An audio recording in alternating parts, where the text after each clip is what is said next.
الله وكفى والصلاة والسلام على خاتم الأنبياء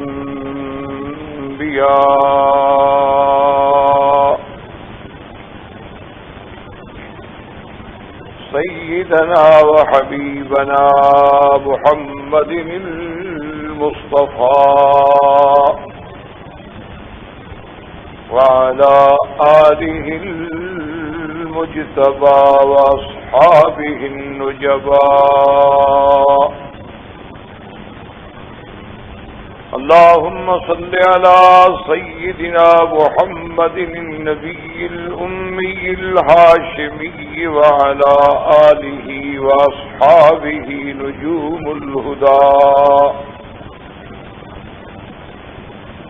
أما بعد فقد قال الله تبارك وتعالى في القرآن المجيد والفرقان الحميد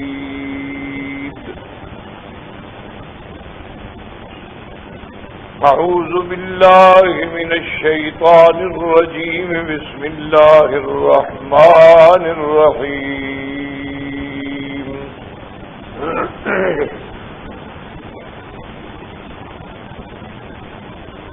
يا أيها النبي قل لأزواجك إن كنتن تردن الحياة الدنيا وزينتها فتعالين أمتعكن وأسرحكن سراحا جميلا وإن كنتن تردن الله ورسوله والدار الآخرة فإن الله أعد للمحصنات منكن أجرا عظيما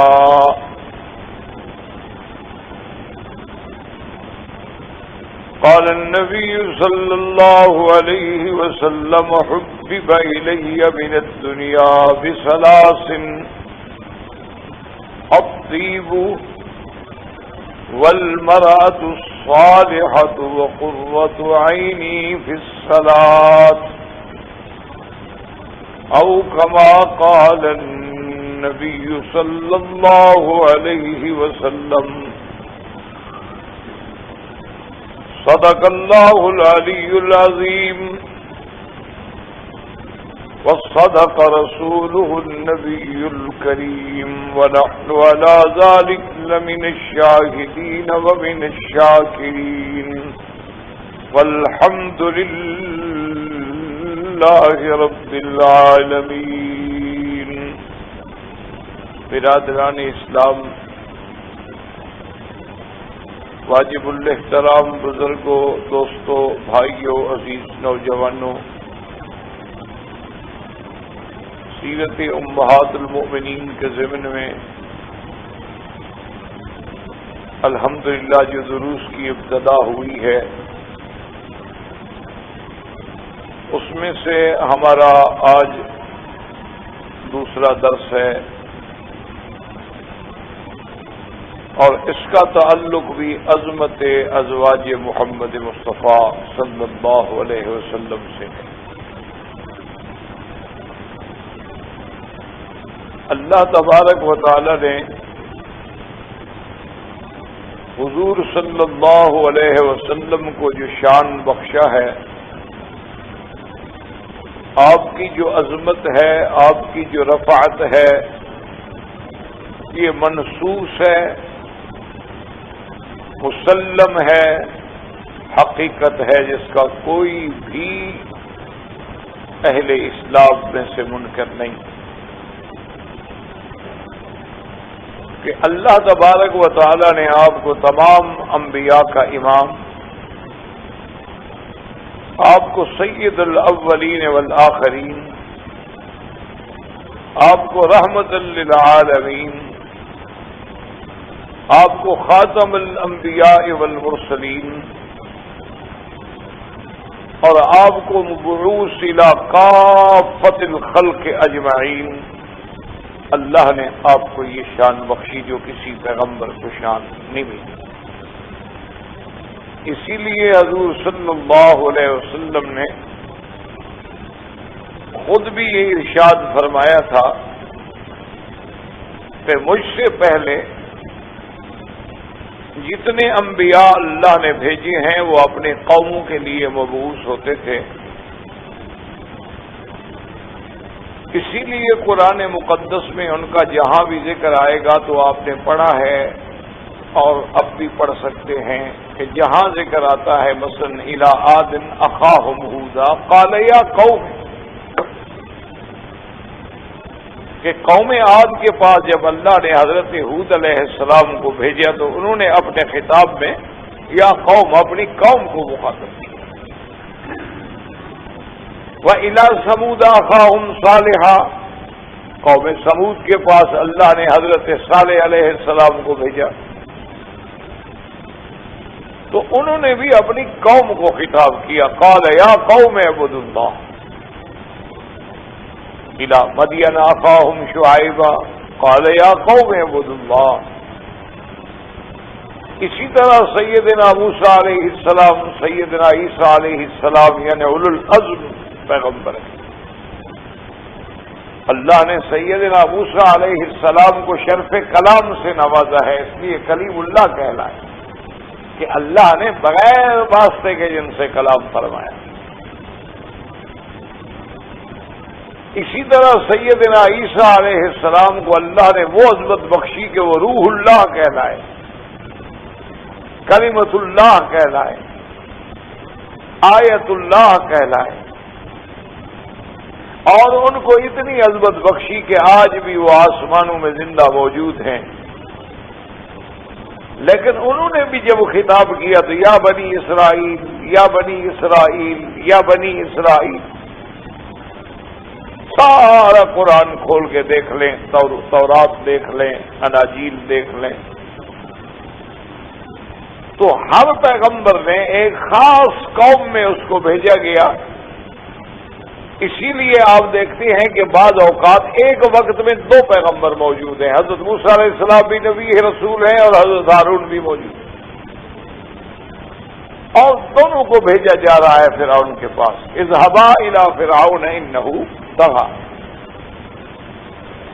اچھا، کبھی ایسا بھی ہوا جیسے سیدنا ابراہیم علیہ السلام بھی موجود ہیں، لوط علیہ السلام بھی موجود ہیں. حالانکہ سیدنا ابراہیم علیہ السلام بھی نبی ہیں، لوط علیہ السلام بھی نبی ہیں. اسی طرح آپ دیکھیں سیدنا یعقوب علیہ السلام بھی نبی ہیں، یوسف علیہ السلام بھی نبی ہیں، اور دونوں موجود ہیں. تو اس لیے ہمیشہ ساری تاریخ انبیاء پہ نظر ڈالیں. اسی لیے اس دور میں ایک انگریز نے، حالانکہ وہ مسلمان نہیں ہے، مائیکل ہارٹ نے جو کتاب لکھی ہے جس میں اس نے 100 ہیروز یعنی 100 پورے عالم میں پوری تاریخ انسانیت میں ہیرو منتخب کیے ہیں کہ ان میں کون لوگ تھے جو ہیرو کہلانے کے حقدار. تو اس میں سب سے پہلے نمبر پہ وہ حضرت محمد مصطفیٰ کو لائے، حالانکہ وہ حضور صلی اللہ علیہ وسلم کو نہیں مانتا، نہ وہ مسلمان ہے. اور جب اس سے کہا گیا کہ اللہ کے بندے تم نے آخر حضرت محمد مصطفیٰ صلی اللہ علیہ وسلم کو حضرت عیسیٰ علیہ السلام سے بھی پہلے ذکر کر دیا ہے، تو نے کہا دیکھیں تاریخ کا قلم جو ہے وہ حقائق لکھتا ہے. عیسیٰ علیہ السلام کی بہت بڑی شان ہے، لیکن بنو اسرائیل کے لیے بھیجے گئے ہیں. انہوں نے اگر خطاب فرمایا ہے، انہوں نے اگر اپنے حواریین کو فرمایا ہے، انہوں نے اگر زور لگایا ہے تو بنو اسرائیل کی ہدایت کے لیے زور لگایا. سیدنا موسیٰ علیہ السلام نے زور لگایا، فرعون سے مقابلہ کیا، تکلیفیں برداشت کی، قبطیوں سے ٹکرائے، لیکن بنو اسرائیل کو چھڑایا. ایک ذات مجھے نظر آئی ہے پوری تاریخ انسانیت میں کہ جو وہ کسی قوم کو خطاب نہیں کرتا، وہ یا قریش نہیں کہتا، وہ یا عرب نہیں کہتا، یا اہل مکہ نہیں کہتا، وہ کہتا یا ایھا الناس، وہ ساری دنیا کے انسانوں سے مخاطب ہو. وہ ساری دنیا کے انسانوں کی فلاح و بہبود کا پروگرام بتلاتا ہے. وہ ساری کائنات کو عرب ہو عجم ہو کہتا ہے قولوا لا الہ الا اللہ تفلحوا، یہ عقیدہ توحید اپنا لو، بس اسی میں تمہاری کامیابی. وہ اگر حجۃ الوداع پہ کھڑا ہے تو پورے عالم کو خطاب کرتا ہے، کہتا ہے الا فلیبلغ الشاہد الغائب. وہ جہاں بھی خطاب کرتا ہے اور ایسے احکام دیتا ہے جو سارے عالم کے لیے ہیں. وہ جتنے قوانین لایا ہے وہ محدود نہیں ہے، وہ جتنے اوامر و نواہی لایا ہے وہ عرب کے لیے نہیں ہے. وہ جتنا اپنے اندر اس نے اخلاق حسنہ ہے، سیرت ہے، صورت ہے، کردار ہے، احکام ہے، وہ سارے عالم کی بھلائی کے لیے لایا. اور وہ ساری امت کی بات کرتا ہے کہ کنتم خیر امت اخرجت للناس. اور وہ ایک واحد پیغمبر ہے جو یہ کہتا ہے کہ کافر بھی میری امت ہے، کیونکہ اور جب نبی نہیں ہے تو امت تو میری ہوئے. فرق صرف اتنا ہے کہ ایک امت دعوت ہوتی ہے اور ایک امت اجابت ہوتی ہے، کہ مانا ایک امت کے وہ لوگ ہیں جنہوں نے آپ کی بات کو مان لیا، اور ایک وہ لوگ ہیں کہ انہیں ہیں تو امت لیکن بات نہیں مانی، ان کے لیے اور نبی تو ہے نہیں کہ وہ اس کی امت کہلائیں. حتیٰ کہ اگر عیسیٰ علیہ السلام آئیں گے تو وہ بھی تو امت ہی کہلائیں گے محمد الرسول اللہ، یعنی وہ بحیثیت ایک پیغمبر کے نہیں آئیں گے، بحیثیت ایک نبی کے کوئی نئی شریعت نیا قانون نہیں لائیں.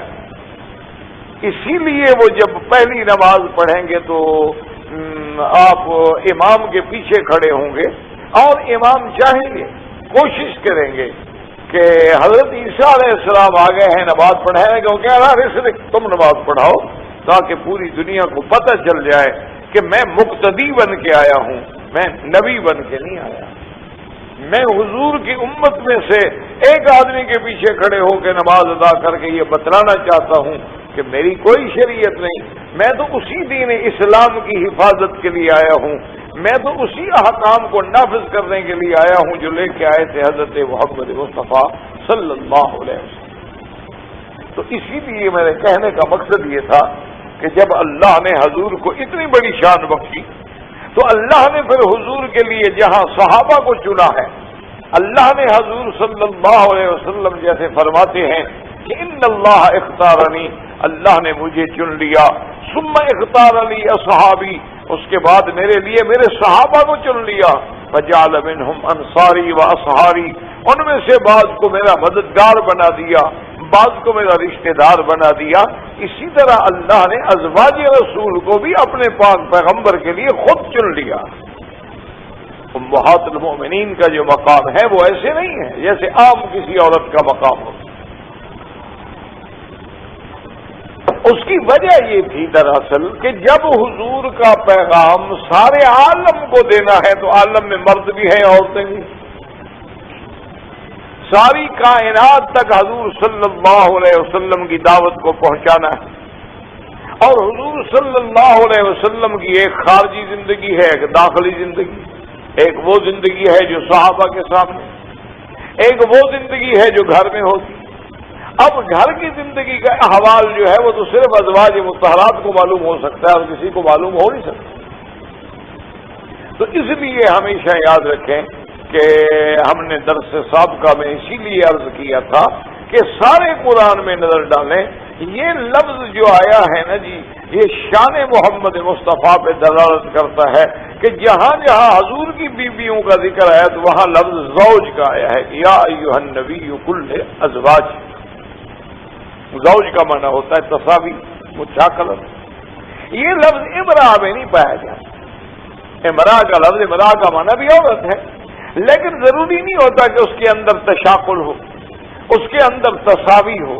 لیکن زوج کا تو معنی ہی تب ہوگا گویا کہ دونوں جوڑ جو ہیں برابر.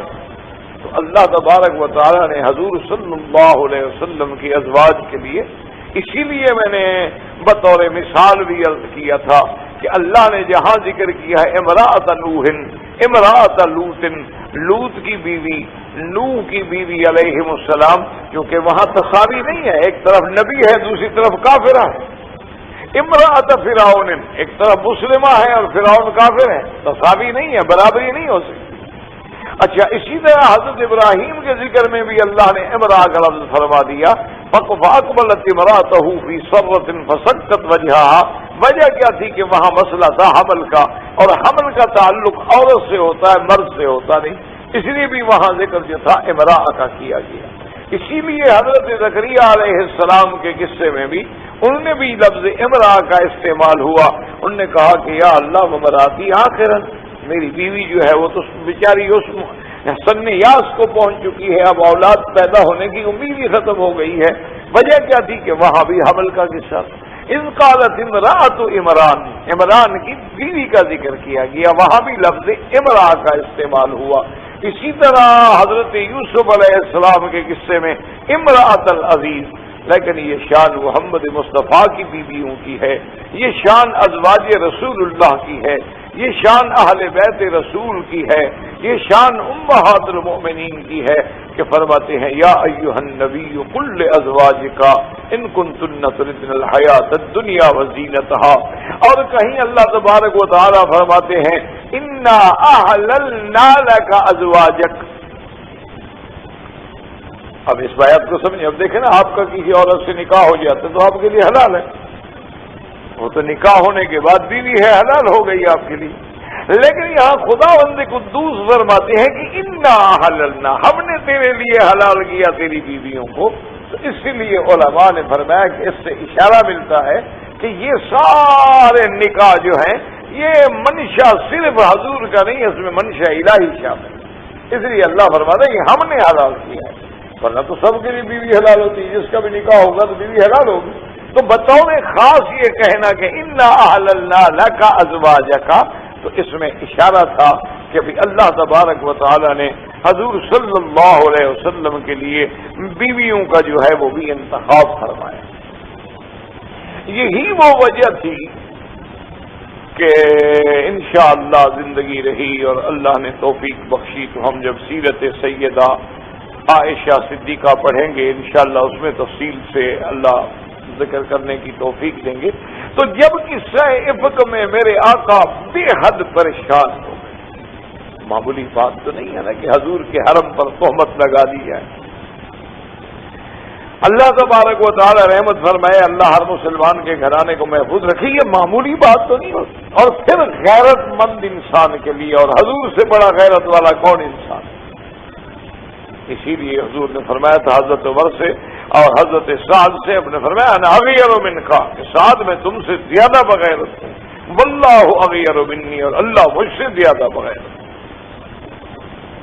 تو اتنے بڑے بغیرت، اتنے بڑے عظمتوں کے پہاڑ، مجسمہ عظمت، مجسمہ رحمت، مجسمہ رفعت شان، اور ان کے گھر پہ اتنی بڑی تہمت لگ جائے وہ معمولی بات تو نہیں۔ حضور صلی اللہ علیہ وسلم کا بڑا ہی امتحان کا دور۔ اب حضور صلی اللہ علیہ وسلم نے سیدنا علی سے مشورہ لیا، اسی طرح سیدنا ابو بکر سے بات کی، سیدنا ابو بکر کی گھر والی سے بات کی، یعنی ام عائشہ سے بات کی۔ انہوں نے کہا یا رسول اللہ ہماری بیٹی ہے، ہم اس مسئلے میں نہیں بولیں گے، کیونکہ اگر ہم کوئی بات کہیں تو وہ کہیں گے بیٹی کی، ہر آدمی اپنی بیٹی کی صفائی میں تو کہتا ہے، لہذا ہم تو کچھ نہیں بولیں۔ اور ایک طرف آپ کی ذات ہے، آپ پر تو ہم ساری بیٹیاں کیا سارا خاندان قربان کر سکتے ہیں، ایک عائشہ کی کیا بات ہے، ہمارا تو سارا خاندان حضور آپ پہ قربان ہے۔ تو ایک طرف ذات ہے آپ کی اور ایک طرف ہماری بیٹی ہے، ہم کیسے بات کر سکتے ہیں؟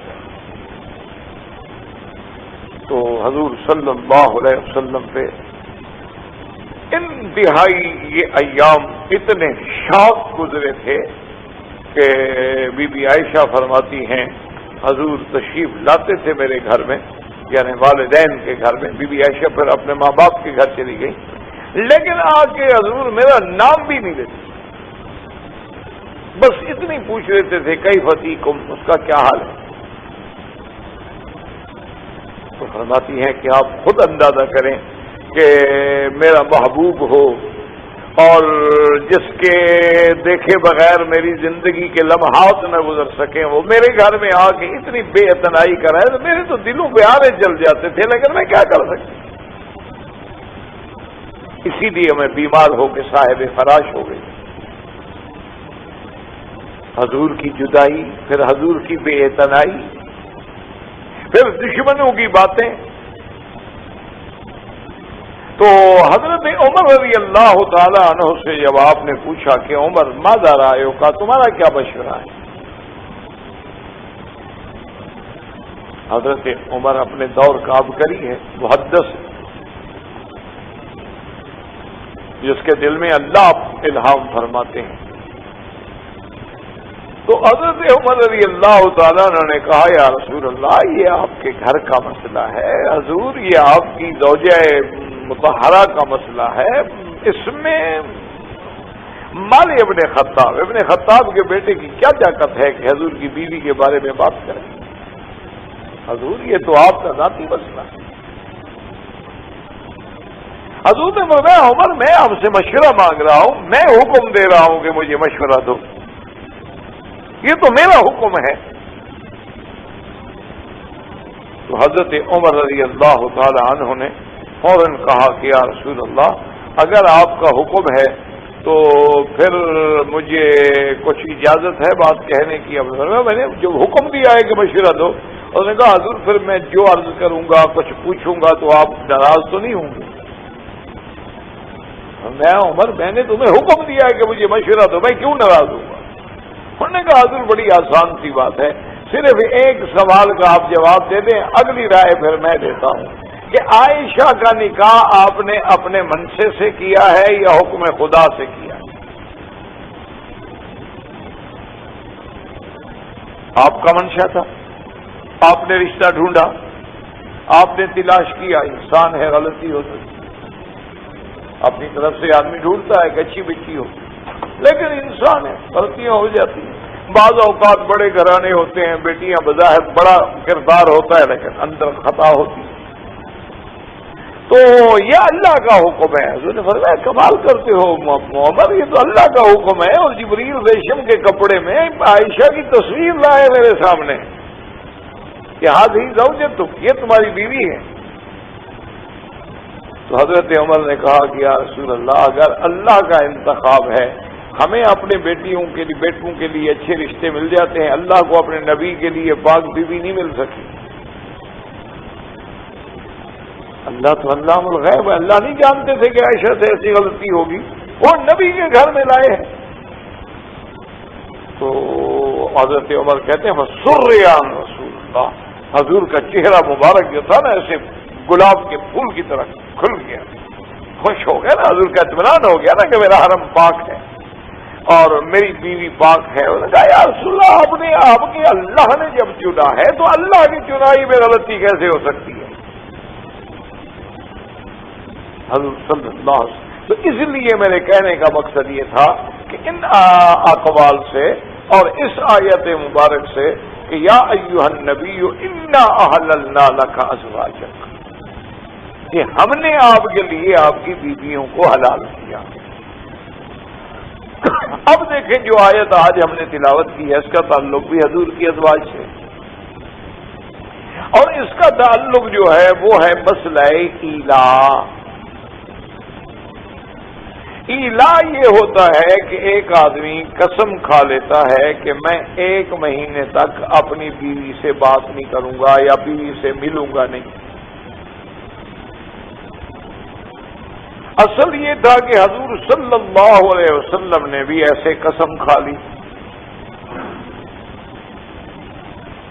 اور حضور صلی اللہ علیہ وسلم اپنی ازواج مطہرات سے ناراض ہو کر آپ ایک بیوی کے پاس گھر کے اوپر چوبارہ بنا ہوا تھا، اس میں تشریف لے گئے، یعنی ایک کمرہ نیچے سے ایک اوپر تھا، اور صحابہ میں یہ بات جو تھی گردش کر گئی کہ حضور پاک نے اپنی بیویوں کو طلاق دے دی۔ اب سب سے سچی بات یہ ہے کہ سب سے زیادہ تکلیف تو حضرت ابو بکر اور حضرت عمر کو ہونی تھی نا، کہ ان کی بیٹی حضور کے گھر میں تھی۔ حضرت ابو بکر کی بیٹی عائشہ حضور کے گھر میں ہے، حضرت عمر کی بیٹی حفصہ حضور کے گھر میں ہے۔ تو حضرت عمر بڑے غصے میں آئے، بڑے جلال میں آئے، اور بڑے غصے سے آ کر اپنی بیٹی سے کہا کہ حفصہ، میں اسی لیے تمہیں کہتا تھا کہ حضور پاک کو کبھی تنگ نہ کیا کرو، تم لوگ ہمیشہ تنگ کرتی ہو۔ اصل وجہ کیا تھی؟ وجہ یہ ہوتی تھی کہ حضور پاک جو خرچے کے لیے کچھ بھیجتے تھے نا، سال کا یا 6 مہینے کا یا 2 مہینے کا یا ہفتے کے لیے خرچ بھیج دیا، جو آ جاتا تھا اس زمانے میں، جو جو آ گئے، کبھی تھوڑی سی گندم آ گئی، کھجوریں آ گئی، زیتون آ گیا، یہی چیزیں ہوتی۔ تو بیویاں چونکہ اتنی سخی تھیں کہ جو آتا وہ شام تک دوسرے دن خیرات کر دیتی، گھر میں پھر کچھ نہیں۔ اب حضور صلی اللہ علیہ وسلم تشریف لاتے تو عرض کرتی ہیں حضور گھر میں تو کچھ نہیں، کچھ آئے تو بھجوا دیں، کیونکہ بیویوں میں تو اتنی سخاوت تھی نا کہ حضرت امیر معاویہ رضی اللہ تعالی عنہ نے سیدہ عائشہ صدیقہ بنت صدیق کو اس دور میں 30,000 درہم بھیجے۔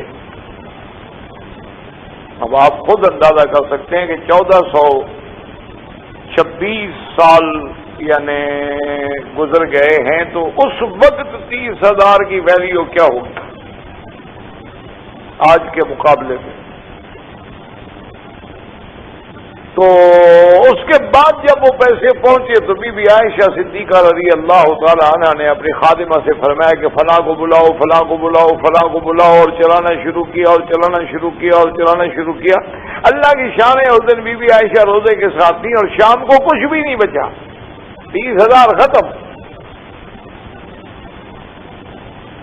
تو شام کو جب افطار کے لیے سوکھی روٹی کے ٹکڑے آئے تو خادمہ نے کہا کہ امہات المومنین، اگر 5-10 درہم ہی چلو ہمیں دے دیتی تو آج تو اچھا کھانا بنا دیتے نا، 30,000 تو آپ نے چلا دیا، لیکن اپنے گھر کے لیے تو کوئی 10, 20, 50, 100 دے دیتی نا، کہ 2-4 دن ہم بھی اچھا کھانا کھا لیتے۔ تو بیوی نے فرمایا اچھا ہے، یاد کرا دیتی تو میں دے دیتی، تم نے یاد نہیں کیا، مجھے تو خیال نہیں کہ گھر میں ہے یا نہیں ہے، یعنی یہ عالم تھا سخاوت۔ حضرت حسن کے پاس رضی اللہ تعالی عنہ کی خدمت میں اس دور میں سیدنا معاویہ رضی اللہ تعالی عنہ نے 20,000 درہم کا ہدیہ بھیجا، اور ساتھ بھیجنا جس کے ذریعے بھیجا اس کو کہا دیکھنا کہ حضرت حسن کیا کرتے ہیں، تم وہیں رہنا 2-4 دن، معلوم تو ہونا کہ پیسوں کا خرچ کیسے کرتے۔ حضرت حسن رضی اللہ تعالی عنہ نے جناب صبح کو جو مسجد میں بیٹھے رہنا بلانا شروع کیا اور تقسیم کرنی شروع کی، مسجد سے اٹھے اس وقت جب 20,000 ختم ہو گئے، گھر میں کچھ نہیں، اہل بیت رسول ہے۔ تو حضرت معاویہ نے ان کو خط لکھا، انہوں نے کہا کہ حضرت ٹھیک ہے، سخاوت بھی ٹھیک ہے، شریعت کا حکم بھی ہے، لیکن یہ تو والا نہیں ہے کہ والے نفس کا علیہ کا حق، والے اہل کا علیہ کا حق، آپ کا بھی تو حق ہے نا اپنے اوپر، آپ کے گھر والوں کا بھی تو کوئی حق ہے نا، اس قدر اڑا دینا پیسے کوئی اسراف نہیں ہے کہ ایک دن میں 20,000 دے دو۔ تو حضرت حسن نے ان کو جواب لکھا کہ اسراف وہ ہوتا ہے جو غلط کام میں خرچ کیا جائے، حرام کے کاموں میں اگر آدمی 1 ریال بھی خرچ کرے تو وہ اسراف ہے، اور اللہ کے کاموں میں اگر 1 کروڑ بھی خرچ کرے تو اس میں کیا اسراف ہے؟ اسراف تو وہ ہوتا ہے جو اللہ کی نافرمانی میں خرچ کیا جائے۔ آپ نے سگریٹ پہ خرچ کر دیا، آپ نے حرام چیزوں پہ خرچ کر دیا، آپ نے مکروہات پہ خرچ کر دیا، آپ نے بلا وجہ جناب یہ ہے کہ خوشبو لگانی تھی وہ 50 روپے کی بھی لگ سکتی ہے لیکن آپ 500 کی لے بیٹھے، یہ اسراف ہے۔ اگر آپ نے غریبوں کو دیا، مسکینوں کو دیا، یتیموں کو دیا، بیواؤں کو دیا، یہ کیا اسراف؟ انہوں نے کہا لا اسراف فی الخیر، خیر کے کاموں میں اسراف نہیں ہوتا۔ تو اصل وجہ دراصل یہ تھی کہ بیویاں خیرات کر دیتی اور پھر حضور سے مانگتی، حضور ناراض ہو گئے۔ اسی لیے سیدنا عمر نے بی بی حفصہ سے کئی دفعہ کہا کہ اگر تمہیں ضرورت ہو تو تم مجھ سے مانگ لیا کرو، لیکن اللہ کے نبی کو کیوں تنگ کرتی ہو؟ اچھا آگے حفصہ تھی، اس میں بھی تو خطاب کا خون تھا نا، عمر کی بہن نے کہا عمر تم کیوں میاں بیوی کے مسئلے میں کیوں دخل دیں؟ ہم جانے حضور جانے، تم کیوں آ جاتے ہو دخل دینے کے لیے؟ یہ میاں بیوی کا معاملہ ہے، ہمارے حال پہ چھوڑ دو۔ حضرت عمر نے کہا بات تو ٹھیک ہے، لیکن اس دن پتہ لگے گا تمہیں جب حضور نے غصے میں آ کے طلاق دے دی نا، پھر نہ دنیا کے رہو گے نہ آخرت کے رہو گے۔ انہوں نے کہا ٹھیک ہے اللہ کی مرضی۔ تو حضور اسی ناراضگی میں چلے گئے تو صحابہ میں یہ بات مشہور ہو گئی کہ حضور پاک نے طلاق دے دی ہے، تو باقاعدہ احادیث میں آتا ہے کہ صحابہ کا یہ عالم تھا کہ مسجد نبوی میں بیٹھے تھے اور ہر آدمی اپنی گردن جھکا کے اللہ کے آگے رو رہا تھا۔ کیوں ہو گیا؟ ان کی ماں کو طلاق ہو گئی، مذاق تھوڑی ہے اگر بیٹا باحیا ہو اور ماں کو طلاق ہو جائے، لیکن یہ باتیں ان کو سمجھ آتی ہیں جن کو ماں کی فرما برداری کا پتہ، جن کو ماؤں کی عظمت کا پتہ، جن کو والدین کی عزت و عظمت کا احساس ہو، ان کو پتا ہوتا ہے کہ یار میری ماں کو طلاق ہو گئی، اب میں ایک متعلقہ کا بیٹا کہلاؤں گا، میری ماں کو طلاق ہوئی، چاہے وہ اس پر کوئی گناہ بھی نہ ہو، لیکن لوگ کہیں گے بھی آخر کوئی غلطی تو تھی نا۔ بڑے بڑے سمجھدار جو ہیں جی تالی کوئی ایک ہاتھ سے بجتی ہے، حالانکہ یہ نہیں دیکھتے کہ والبادی ازلم، جو ابتدا کرے گا وہ ظالم ہوتا ہے، تالی چاہے 2 ہاتھ سے بجے یا 4 ہاتھ سے بجے، لیکن دیکھنا یہ پڑے گا کہ اس بات کی ابتدا کس نے کی ہے۔ خاوند نے کی ہے تو خاوند کی طرف ظلم ہے، بیوی نے کی ہے تو بیوی نے۔ تو حضرت عمر فرماتے ہیں کہ میں آیا، اللہ عالم جیسے کسی کی بہت اتنا غم، کہتے ہیں میں نے پوچھا کہ این رسول اللہ صلی اللہ علیہ وسلم، حضور کا؟ ہم نے کہا حضور فلاں جگہ۔ حضرت عمر رضی اللہ تعالیٰ عنہ فرماتے ہیں کہ میں وہاں آیا تو دیکھا کہ حضور صلی اللہ علیہ وسلم تو کمرے کے اوپر بالا خانے میں تھے اور دروازے پہ ایک صحابی بیٹھے ہیں، تو میں نے کہا کہ فاستاذن رسول اللہ، حضور سے جا کے اجازت مانگو کہ عمر علی بابک، عمر آپ کے دروازے پہ کھڑے ہیں، اجازت چاہتے ہیں اوپر آنے کی۔ انہوں نے جا کے کہا اور حضور نے اجازت نہ دی۔ حضرت عمر رضی اللہ تعالیٰ عنہ کہتے ہیں کہ جب مجھے اجازت نہ ملی تو اب میں بھی پریشان ہوں کہ بھئی بات تو کوئی ہے۔ پھر میں نے صبر کیا، واپس جاؤں ٹھہر جاؤں کیا کروں؟ میں نے کہا نہیں، آخر مسئلے کو حل تو ہونا چاہیے نا، پتہ تو لگے نا کہ بات کیا ہے۔ فرماتے ہیں کہ میں نے دوبارہ اجازت مانگی تو دوبارہ بھی اجازت نہ ملی۔ حضرت عمر رضی اللہ تعالیٰ عنہ کہتے ہیں کہ میں ٹھہر گیا اور کچھ دیر گزار کے اس کے بعد میں نے ذرا زور سے یعنی ایسی آواز، اتنا آواز میں چیخی کہ حضور خود سن لیں۔ میں نے کہا یار پھر درخواست کرو، پھر اجازت مانگو، میں دروازے پہ کھڑا ہوں، مہربانی کریں۔ کہتے ہیں حضور نے فرمایا کہ اچھا بلا لو۔ حضرت عمر رضی اللہ تعالی عنہ فرماتے ہیں کہ جب میں اوپر گیا سب سے پہلے تو میں اس گھر کو دیکھ کے میرے آنسو آ گئے کہ یہ خاتم الانبیاء کا کمرہ،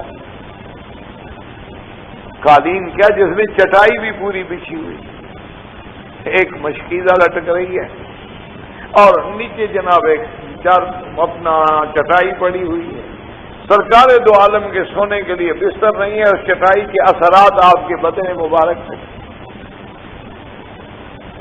تو داخل ہونے کے بعد سلام کرنے کے بعد میں نے پوچھا کہ حل طلقت نساءک یا رسول اللہ صلی اللہ علیہ وسلم، کیا آپ نے اپنی بیویوں کو طلاق دے دی ہے؟ حضور نے فرمایا عمر کیا کہہ رہے ہو؟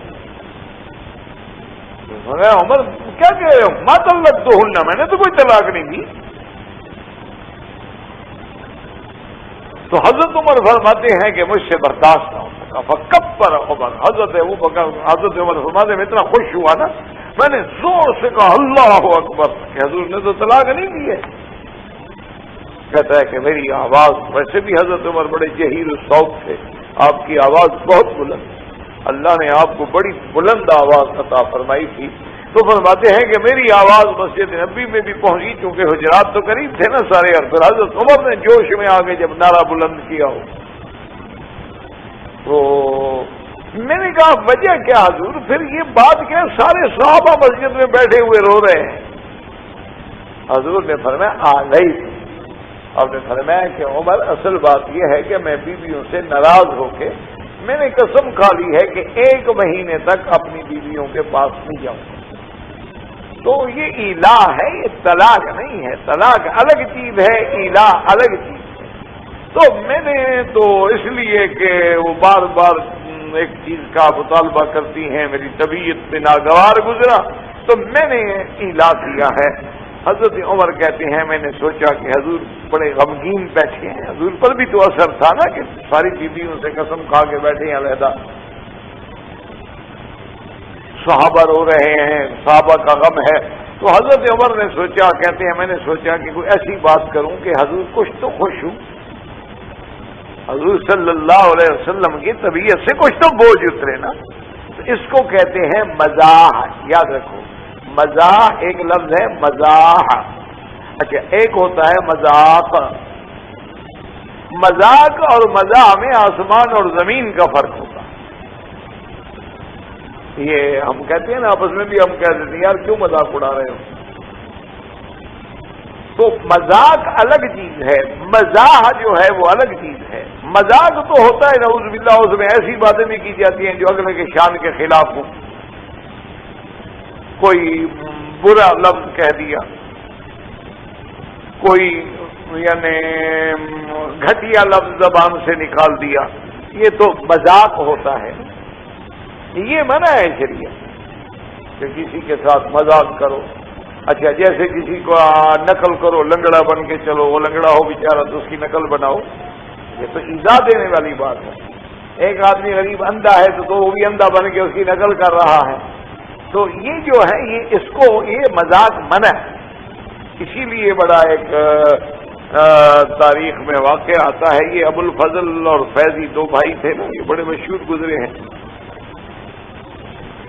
ہندوستان میں. اور یہ اکبر کا دور تھا، جب اکبر بادشاہ تھا نا، یہ اس کے 9 رتن تھے، یہ اس کے خاص لوگوں میں سے تھے، اس کے بڑے معتمد رہے لوگوں میں، جس کو موجودہ دور میں کہتے ہیں نا کچن کیبنٹ، یہ اس کے ممبر تھے گویا. تو بہرحال اور بڑے پڑھے لکھے لوگ تھے، ابو الفضل بھی اور فیضی. اچھا 2 بھائی تھے، خدا کی شان دیکھو، ایک بھائی شیعہ تھا ایک سنی، اور دونوں بہت پڑھے لکھے لوگ تھے، بہت بڑا علم تھا دونوں کے پاس. اور یہ ملا مبارک کے بیٹے تھے، ان کا باپ بھی بہت بڑا ملا عالم تھا، مولوی تھا، اس کا نام مبارک تھا. تو ایک دن عرفی ایک شاعر گزرے ہیں ہندوستان میں، ان کا لقب تھا عرفی. تو وہ آئے ملنے کے لیے، ابو الفضل اور فیضی کو ملنے کے لیے آئے. تو اتفاق کی بات یہ ہے کہ جب وہ ان کے گھر پہنچے، دروازے پہ پہنچے، تو انہوں نے گھر میں کوئی کتے شتے جو پالے ہوئے تھے نا، تو اس وقت شاید جو کتی نے کوئی بچے تازہ دیے ہوں گے، تو چھوٹے چھوٹے اس کے پلے جو تھے نا وہ سارے گھر میں بھاگ رہے تھے.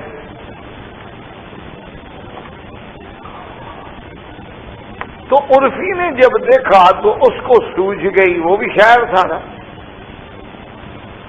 تو اب جناب جب وہ آیا نا ابو الفضل اور فیضی دونوں آئے، تو اس نے کہا کہ فوراً ان کو دیکھتے ہوئے کہنے لگا کہ صاحب زادگان کے ذرا نام تو بتائیں. وہ کتے کے بلے جو بھاگ رہے تھے نا، انہوں نے کہا تو اس نے یہ مذاق ہے کہ کسی کتے کو اس کے بیٹے بنا رہے ہو. انہوں نے کہا یہ ذرا صاحب زادگان کا تعارف تو کروائیں، ان کے نام سے تو روشناس فرمائیے.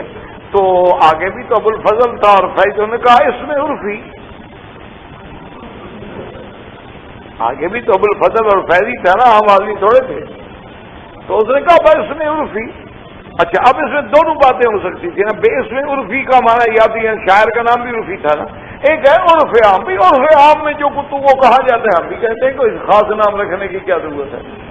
تو لفظ عرف میں دونوں باتیں ہو جاتی تھیں. ایک تو بھئی عرف عام میں جو کچھ لوگ کہتے ہیں ہم بھی کہتے ہیں یہ بھئی عرف عام ہے، اور ایک اس کو چوٹ بھی ہو گئی کہ بیس میں عرفی کہ ہم نے اس کا نام عرفی رکھا ہے، ہم نے ان کا نام کوئی حقیقی نہیں رکھا، خاص نہیں رکھا، بلکہ عرفی رکھا ہے، تو شاعر کا نام بھی تو عرفی تھا۔ تو اب جناب ان نے جب چوٹ کی تو عرفی کب خاموش ہے، تو تم نے کہا کہ مبارک ہے، ان کے باپ کا نام مبارک تھا نا، تو آگے بھی تو عرفی تھا نا وہ، تو انہوں نے کہا اچھا اچھا ٹھیک ہے، مبارک شد مبارک شد مبارک شد، اچھی بات ہے، مبارک ہو، یعنی مبارک کا نام رکھ لو بجائے عرفی رکھنے سے، زیادہ بہترین نام تو میں مبارک، ان کے باپ کا نام اللہ مبارک تھا۔ تو یہ مذاق، یہ کسی کے بارے میں طنز ہے، اعتراض ہے۔ ایک ہوتا ہے مذاق، مذاق کا معنی ہوتا ہے دوسرے کے دل کو سکون پہنچانا، جیسے حضرت علی رضی اللہ تعالیٰ عنہ کی آنکھیں مبارک سرخ تھی، آنکھ سرخ تھی، تو آپ کھجور کھا رہے تھے، تو حضرت آقا انعامدار نے فرمایا کہ عجیب بات ہے علی، تمہاری آنکھیں سرخ ہیں اور تم پھر بھی گرم چیزیں انگور اپنا کھجور کھا رہے ہو۔ انہوں نے کہا رسول اللہ میں ادھر سے کھا رہا ہوں نا، آنکھ تو یہ سرخ ہے۔ تو ایک مزاح تھا، تو اس میں نعوذ باللہ کسی پہ کوئی طنز نہیں تھی۔ حضور صلی اللہ علیہ وسلم جیسے بی بی عائشہ کے گھر میں آئے تو دیکھا کہ وہاں ایک بڑھیا بھی بیٹھی ہوئی ہے اور کہہ رہی ہے کہ جی دعا کریں اللہ مجھے جنت نصیب فرمائے، تو حضور نے فرمایا کہ ان العجائز لا يدخلن الجنت، اب بوڑھی جنت میں نہیں، بڑھیا جنت میں نہیں جائیں۔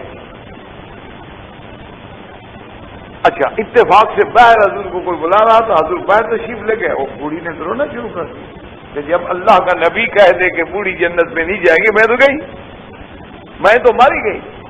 اچھا جنت میں نہیں جاؤں گی تو پھر کہاں جاؤں گی؟ جنت کے بعد دوسرا تو رستہ نہیں ہے نا، وہاں تو ہے ہی دو دروازے ہیں نا، یا جنت ہے یا جہنم ہے۔ اگر نعوذ باللہ جنت میں جگہ نہ ملے تو کہاں جائیں گے؟ تو بوڑھی نے تو جناب رونا شروع کر دیا، بی بی عائشہ تسلیاں دے کچھ کرے، لیکن وہ بوڑھی عورت، حضور تھوڑی دیر کے بعد فرمایا کیا شور ہے، کیوں رو رہے ہیں؟ رسول اللہ آپ نے جو کہہ دیا ہے کہ بڑھیا جنت میں نہیں جائے گی، میں کہا اللہ کی بندی، اللہ ان کو جوان کر کے جنت میں بھیجے گا نا، کواعب اترابا، کہ جنت میں جب جائیں گے تو کوئی بوڑھا نہیں ہوگا، جنت میں جائیں گے تو کوئی عجوز نہیں ہوگا، سب کا ایک سن ہوگا، اور سب ثلاثن و ثلاثین سنتن، یعنی عین شباب کے کمال کا دور ہوگا۔ میرے کہنے کا مقصد تو یہ تھا۔ تو کبھی کبھی ایسی بات ہوتی ہے، بہرحال تو کہنے کا مقصد یہ تھا کہ حضرت عمر رضی اللہ تعالی عنہ نے کہا کہ میں نے سوچا کہ میں کوئی ایسی بات کروں کہ جو حضور کو ہنسا، کیونکہ ہنسنا بھی ضروری ہوتا ہے انسان کے لیے۔ ایک صحابی تھے حضور کے، وہ آتے تھے حضور کو بہت خوشی ہوتی، حضور صلی اللہ علیہ وسلم کو بہت ہنساتے۔ تو ایک دن وہ کھڑے تھے، اچھا وہ خدا کی قدرت یہ ہے کہ آپ نے فرمایا دیکھو بھائی دیہات کی چیزیں تم ہمارے لیے خرید کر کے لایا کرو، اور شہر میں جو سودا بکے گا نا وہ ہم تیرے لیے خرید کر کے رکھا کریں گے۔ حضور اس سے بڑا پیار کرتے۔ تو ایک دن وہ منڈی میں کھڑا ہوا کوئی چیز بیچ رہا تھا، تو پیچھے سے حضور نے جا کے اس کی آنکھوں پہ ہاتھ رکھا اور فرمایا کہ من آنا، بتاؤ میں کون؟ آواز بدل گئی۔ اب وہ جناب یہ کرے کہ اپنی پشت جو ہے وہ ایسے ایسے رگڑتا جائے اور کہے پتہ نہیں آپ کون ہے، پتہ نہیں آپ کون ہے، پتہ نہیں آپ کون ہے۔ من آنا بتاؤ نا، وہ اور زیادہ لگتا جائے کہ جی پتہ نہیں لگ رہا نا آپ کون ہے، اب سمجھ نہیں آ رہی۔ اچھا میں ہاتھوں کو پکڑ کے وہ جی سمجھ نہیں آ رہی، نے کہا تو میری آواز بھی نہیں پہچان، تو نے کہا رسول اللہ میں چاہتا تھا میرا بدن آپ سے لگے، ورنہ آپ کا آواز کون نہیں پہچان، آپ کے ہاتھوں کو کون نہیں پہچان۔ لیکن جب آپ نے مجھے اتنا اچھا موقع دے دیا کہ میرے پیچھے کھڑے ہیں اور آپ کے سینے سے میں لگ سکتا ہوں، تو میں ایسے موقع کو کیسے ضائع کر سکتا ہوں؟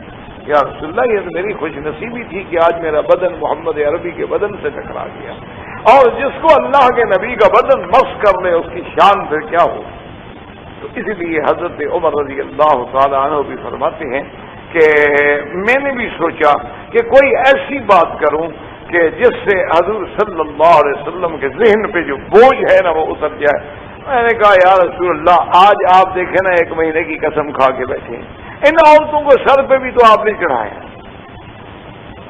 میں نے کہا یا رسول اللہ ہم قریشی لوگ تھے، ہم ان کو جناب ٹھیک کر کے رکھتے تھے، ہم تو باقاعدہ ماشاءاللہ صبح لیتے تھے ڈنڈا مارنا شروع کرتے تھے، شام کے 4 بج جاتے تھے، یہ بالکل سیدھی رہتی تھی، مجال ہے کہ ہمارے آگے بات کریں۔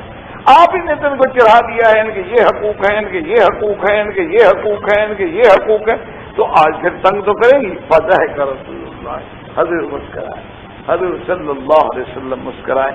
آپ نے فرمایا بہرحال چاہے وہ تنگ کریں، لیکن جو حقوق اللہ نے عورت کو دیے ہیں ہم ان کا انکار تو نہیں کر سکتے. اللہ تبارک و تعالیٰ نے عورت کو بھی تو ایک حق دیا. اللہ تبارک و تعالیٰ نے عورت کو بھی تو گھر کی ملکہ بنایا ہے. اللہ پاک نے بھی تو قرآن میں کہہ دیا ہے نا وَلَهُنَّ مِثْلُ الَّذِي عَلَيْهِنَّ بِالْمَعْرُوفِ، ان کے بھی اسی طرح حقوق ہیں جس طرح تو مردوں کے حقوق ہیں. اگر اللہ تبارک و تعالیٰ نے مردوں کو شرف بخشا ہے، مردوں میں نبوت رکھی ہے، تو عورت کو نبوت کی ماں بھی تو بنایا ہے. اگر اللہ تبارک و تعالیٰ نے مردوں میں سے رسول بنائے ہیں تو ان کو رسول کی بہن بھی تو بنایا ہے. اگر اللہ تبارک و تعالیٰ نے انبیاء اور رسول کو چن لیا ہے تو عورت کو بھی تو اس کے بستر کے لیے اللہ تبارک و تعالیٰ نے راحت و رحمت بنایا ہے. اللہ کے نبی تو حضور صلی اللہ علیہ وسلم خوش ہوئے، آپ کی طبیعت سے کچھ بوجھ جو تھا اتر گیا.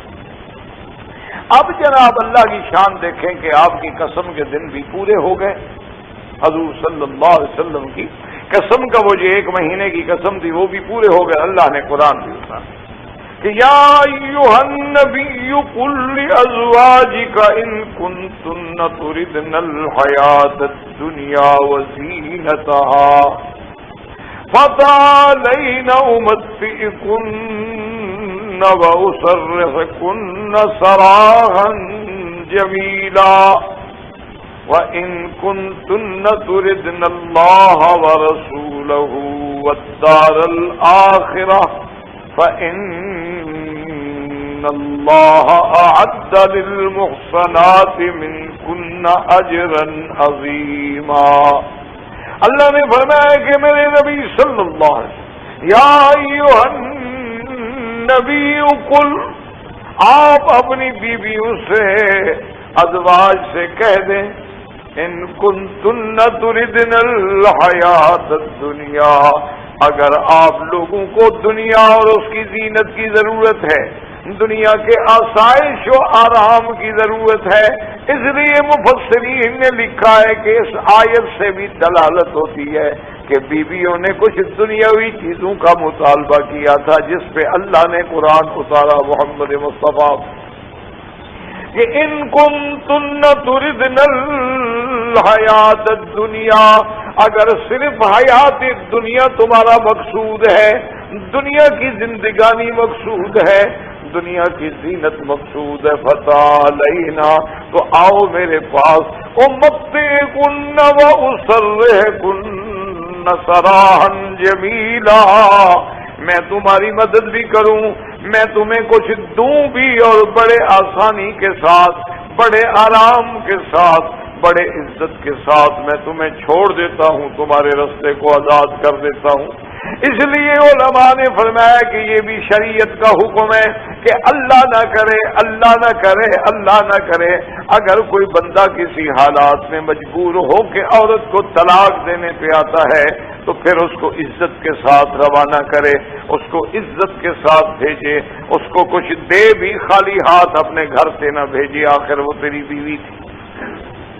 اس لیے اللہ نے فرمایا کہ آپ کھل کے کہہ دیں کہ دنیا چاہیے، آؤ مجھ سے لے لو اور جاؤ. وَإِن كُنتُنَّ تُرِدْنَ اللَّهَ وَرَسُولَهُ وَالدَّارَ الْآخِرَةَ فَإِنَّ اللَّهَ أَعَدَّ لِلْمُحْصَنَاتِ مِنكُنَّ أَجْرًا عَظِيمًا. اور اگر نبی کی بیویوں، اگر تمہیں اللہ اور اللہ کا رسول اور آخرت کی زندگانی چاہیے، یہ دنیا کا چند روزہ ہے، اگر تمہیں اللہ کی رضا، اللہ کے رسول کی رضا اور آخرت چاہیے تو پھر ہم نے تمہارے لیے بہت بڑا اجر تیار کر رکھا ہے. یہ 2 چیزیں ہیں، چن لو، یا دنیا چن لو یا آخرت چن لو. حضور صلی اللہ علیہ وسلم پہ جب یہ آیات نازل ہوئی، اللہ اکبر، حضور سب سے پہلے بی بی عائشہ کے گھر میں تشریف لائے. وجہ کیا تھی کہ بی بی عائشہ کا حضور سے تعلق بھی زیادہ تھا، قربت بھی زیادہ تھی، حب بھی زیادہ تھی، محبت بھی زیادہ تھی. حضور صلی اللہ علیہ وسلم بی بی عائشہ کے گھر میں آئے. لیکن اب آگے شان دیکھیں، اللہ اکبر، کہ جب حضور آئے حضور نے سلام کیا. اس لیے ہمیشہ یاد رکھیں کہ شریعت کا حکم ہے کہ آدمی جب بھی اپنے گھر میں جائے، بیوی ہے، بیٹی ہے، بہن ہے، ماں ہے، بچے ہیں، ملازم ہیں، تو کہے السلام علیکم. بغیر سلام کے گھر میں نہیں داخل ہونا چاہیے. یہ ہمارے ہاں ایک بہت بڑی زیادتی ہے کہ آدمی اپنے گھر والوں پہ سلام نہیں کرتا. ساری دنیا اب کو کہے گا السلام علیکم، لیکن اپنی بیوی بچوں کو نہیں کہے. حالانکہ شریعت کا حکم ہے کہ آپ اپنے گھر میں قطعاً داخل نہ ہوں جب تک السلام علیکم نہ کہیں. اور اچھا، اصل بات یہ بھی دیکھو کہ کتنی بڑی عجیب بات ہے کہ سلام علیکم کا کیا مانا کہ تم پہ سلامتی، اللہ کی طرف سے تم سلامتی مانگ رہے. اچھا، وہ کہیں گے وعلیکم السلام، تمہارے لیے سلامتی مانگے. تو اس سے اتنی بڑی چیز کو آدمی جو ہے وہ چھوڑ دیتا ہے اور اتنی بڑی چیز کا آدمی خیال نہیں کرتا ہے. اور نعوذ باللہ بعض لوگ تو سمجھتے ہیں کہ یہ ہماری توہین ہے کہ میں جا کے بیوی کو سلام کروں. یعنی کسی غیر عورت کو سلام کرنا ہو تو سب سے پہلے بڑھ بڑھ کے کریں گے، موقع کی تلاش میں ہوتے ہیں کہ کب موقع ملے سلام کے ساتھ پتہ نہیں مزید گردن جھکا کے اشارہ بھی کر دیں گے، لیکن اپنی بیوی کو سلام نہیں کریں گے. انا للہ و انا الیہ راجعون. تو بہرحال کہنے کا مقصد یہ تھا کہ حضور نے سلام کیا تو بی بی عائشہ نے فوراً کہا، اس نے کہا یا رسول اللہ آپ نے تو قسم کھائی تھی 1 مہینے کی، آج 29 دن گزرے ہیں. اس لیے محدثین نے فرمایا کہ دیکھو ایک بات تو یہ ہے کہ سیدہ عائشہ کا اس سے اظہار محبت بھی ہے کہ یا رسول اللہ میں تو 1 دن گن رہی ہوں، آج تو 29 دن ہوئے ہیں. دن کا یاد رکھنا بھی تو فراق رسول ہے نا کہ دن گنے ہوئے ہیں. اور دوسری بات یہ ہے کہ عائشہ کا عالمہ ہے، ذکیہ ہے. انہوں نے کہا کہ اللہ کے نبی کی قسم ٹوٹ جائے، اللہ کے نبی کی قسم ہے کہ 1 مہینے تک میں نہیں آؤں گا، آج 1 مہینہ تو پورا نہیں ہوا. تو شریعت کا معاملہ ہے، پیغمبر کا معاملہ ہے، نبی کا معاملہ ہے، اس لیے یاد دلا دیا کہ حضور آپ نے قسم 1 مہینے کی کھائی تھی اور آج 29واں دن. تو حضور صلی اللہ علیہ وسلم نے فرمایا عائشہ بات سنو کہ اللہ کے مہینے جو ہیں یہ اللہ کی شان ہے، کبھی 29 ہوتے ہیں اور کبھی 30 ہوتے ہیں. کہ مہینے جو ہیں نا چاند کے قمری مہینے جو ہیں. اچھا، خدا کی قدرت دیکھیں، آج کل چونکہ کمپیوٹر کا زمانہ ہے نا، تو آج کل ایک نئی تحقیق بھی آئی ہے کہ چونکہ سال کے مہینے 12 ہیں، ان عدت الشہور عند اللہ 12 شہر، تو قرآن میں لفظ شہر جو ہے یہ بھی 12 دفعہ ہے. کمال دیکھیں نا، یہ ہے نا اعجاز قرآن کہ اگر مہینے 12 ہیں تو لفظ شہر بھی پورے قرآن میں آیا ہی 12 دفعہ ہے. اچھا، اب سال کے دن 365 ہے تو لفظ یوم پورے قرآن میں جب آپ گنیں گے تو 365 دفعہ ہے. تو 23 یعنی 1400 سال پہلے جو قرآن 23 سال کی مدت میں اترا ہو اس میں ایک ہندسے کا بھی فرق نہ آئے، یہ اس سے بڑی دلیل کیا ہو سکتی ہے کہ یہ اللہ کا کلام ہے؟ بندے کا ہو بندہ تو بھول جائے. یہ تو اسی کی شان ہے نا کہ لا یضل ربی ولا ینسا. اچھا، اسی لیے علماء نے فرمایا کہ دیکھیں لفظ شہر بھی اسی طرح آیا ہے یعنی 12 دفعہ، اور اسی طرح دن کے جو ہے وہ بھی اسی طرح 365 دفعہ لفظ یوم آیا ہے. تو یہ اللہ کا اعجاز قرآن ہے. تو حضور نے فرمایا عائشہ کبھی مہینہ 29 کا ہوتا ہے اور کبھی مہینہ 30 کا ہوتا ہے. یہ مہینہ 29 کا ہے. میں نے اپنی قسم میں اپنے وعدے پہ اپنے کلام پہ اپنی قسم پہ اللہ کا نبی پورا ہے، کبھی اللہ کا نبی کیسے خلاف کر سکتا ہے؟ اور ویسے بھی خدا کی شان ہے، اللہ تبارک و تعالیٰ کی شان ہے نا جی، کہ اس لیے بعض یہ تو محدثین اور علماء کی باتیں ہیں نا، بعض کچھ عشاق بھی ہوتے ہیں نا، عاشق بھی ہوتے ہیں نا، جو عشق کا جن پہ غلبہ ہوتا ہے، انہوں نے اپنے عشق کے غلبے کی بھی ایک بات کی ہے. انہوں نے کہا اللہ تبارک و تعالیٰ کو بھی تو نبی محبوب ہے نا، پیارا ہے، تو اس کا فراق زیادہ نہ کرنے کے بجائے ان کا حکم ہو گیا ہوگا مہینہ 29 کا کر دو گے، ضروری ہے کہ 30 کا رہے. چاند بھی تو اسی کے تابع ہے نا. چلو 1 دن کم ہو سکتا ہے تو میرے نبی کے فراق میں 1 دن کی کمی تو ہو جائے. اسی لیے آپ دیکھیں نا کہ جب حضور حج پہ آئے تو دن جمعہ کا ہو گیا. اللہ کا شان ہے، اللہ کا نظام ہے نا، ورنہ تو ہر دن حج ہے. لیکن اگر جمعہ کا دن بھی مل جائے تو دو عیدین جمع ہو جائیں گی نا، فضیلت میں تو کوئی کلام ہی نہیں نا. ہاں یہ کہنا کہ حج اکبر ہے یہ تو غلط ہے، لیکن اس کی فضیلت میں تو کوئی کلام نہیں نا کہ جمعہ کا دن بھی ہو اور یوم الوقوف بھی ہو اور یوم الحج بھی ہو. تو اس لیے اللہ پاک کے نبی نے فرمایا کہ عائشہ میں نے جو قسم کھائی تھی وہ بالکل ٹھیک ہے. آج 29 ہو گئے، مہینہ جو ہے وہ پورا ہو گیا ہے، اللہ نے قرآن بھیجا ہے. تو لیکن آپ نے فرمایا دیکھو بات سن لو، قرآن پاک بھی سن لو، لیکن فیصلہ کرنے میں جلدی نہ کرنا. اس لیے محدثین نے لکھا بھی یہ بھی حضور کی محبت کی طریقے، کیونکہ حضور نے سوچا کہ عائشہ کی کم عمر ہے، کم عمر بچی جو ہے جذبات میں بھی تو آ سکتی ہے نا، عمر تھوڑی ہو نا، آدمی میچور نہیں ہوتا نا تو جذبات میں بھی تو آ جاتا ہے. جذبات کے فیصلے بعد میں انسان ساری زندگی روتا رہتا ہے. تو اس لیے حضور نے فرمایا کہ عائشہ فاستشیری ابوا کی، جلدی میں جواب نہ دینا، پہلے اپنے ماں باپ سے مشورہ کرنا. اور حضور جانتے تھے کہ ابو بکر کی بیوی میرے خلاف مشورہ دے سکتی ہے، تو اس لیے یہ بھی ایک دلیل محبت تھی. تو انہوں نے کہا کہ اچھا حضور آپ فرمائیں تو صحیح نا، مسئلہ کیا ہے جو آپ نے مجھ سے پوچھنا ہے اور جس میں میں والدین کی رائے لوں. تو اللہ کے نبی نے یہ آیات پڑھی کہ اگر تم لوگوں کو دنیا کا آرام چاہیے، دنیا کی زینت چاہیے تو آؤ پھر میں تمہیں طلاق دے دیتا ہوں، اور اگر تم کو آخرت چاہیے تو پھر آخرت کی انتظار کرو، اور دنیا میں پھر روکھی سوکھی کھا کے گزارا کرنا ہوگا، دکھ سکھ برداشت کرنا ہوگا. تو بی بی عائشہ نے فوراً کہا افی ھذا استامر ابوایا، حضور اس مسئلے میں ماں باپ سے پوچھوں، انی اخترت اللہ ورسولہ، میں تو اللہ اور اللہ کے رسول کو چن لیا، میں نہیں چاہیے مجھے دنیا. اور اس کے فوراً بعد پتہ عائشہ نے کیا کہا؟ بی بی عائشہ نے کہا یا رسول اللہ یہ تو میں نے جواب دے دیا نا، باقی بیویوں کو میرا جواب نہیں بتانا کہ عائشہ نے یہ جواب دیا کہ میرے جواب کو سن کے سب کا اچھا جو عائشہ کہتی ہے ٹھیک ہے ہمارا بھی وہی جواب ہے.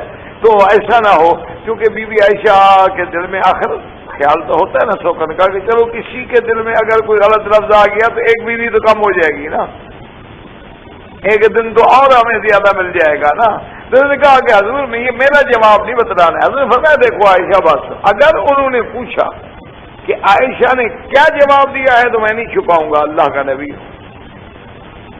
اور اگر انہوں نے نہ پوچھا تو خود نہیں بتاؤں، میں اپنی طرف سے نہیں بتاؤں گا. لیکن اگر کسی نے پوچھ لیا یا رسول اللہ بی بی عائشہ نے کیا جواب دیا ہے تو میں بتا دوں گا.